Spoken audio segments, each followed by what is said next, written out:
So for me to cope with things, I started smoking in high school, and I drank, I would do drugs. I think I was angry at myself.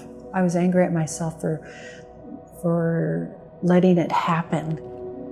How did I view myself after my abortions? Speaking very candidly, I was relieved.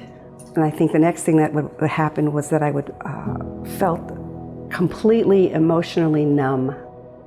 Inside, I just felt so ashamed and unworthy around others. I just needed to give them something. I couldn't just be, I had to survive. After you experience an abortion, you want to just push it down inside and pretend it never happened, but your body knows it happened. So after my abortion, I fell into a lot of different things. I've always been a drinker since a young age, but I started drinking heavily. I started popping pills as well. I was smoking weed. Because of that, I was more into sexual sin. I felt kind of numb, and then I also felt weighed down, like this heavy weight. Not knowing where the triggers were going to come from, and it spiraled into depression, relief, Ashamed. Unworthy. Numb. damaged goods. Weighed down.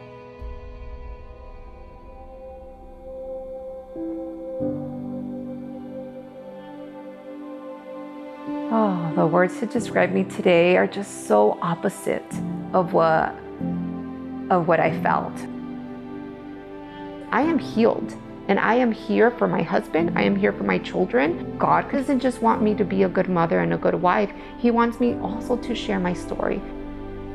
For me, it was going through Bible studies, and everybody loves on you, and then God's loving on you. He's opening these doors for you, and just so that you can give it to Him and be free from it. I felt like Hagar, the way she must have felt. When God showed up and rescued her, that's exactly how I felt when I started this healing journey, was that I had finally been seen. And He was the God who saw me. There's so much grace with God, and He can redeem and restore every story, no matter how bleak. There's so many resources that I didn't know about when I had my abortion. I didn't know that there were so many groups, so many Bible studies, so many retreats. I wasn't aware of any of this. Once you really give everything to God, everything just puzzle piece, one after another, and it's crazy. It really is. I was surprised by how easy it was to share my experience with the women in the Bible study. It was a relieving feeling knowing that I wasn't alone in what I was feeling. Once I realized that the Bible never, ever, ever has stated that we can forgive ourselves, and that it was all what Christ did on the cross for me, is when I was able to make that great exchange between the lies that I had believed, the false agreements. I was able to exchange all of that for the truth.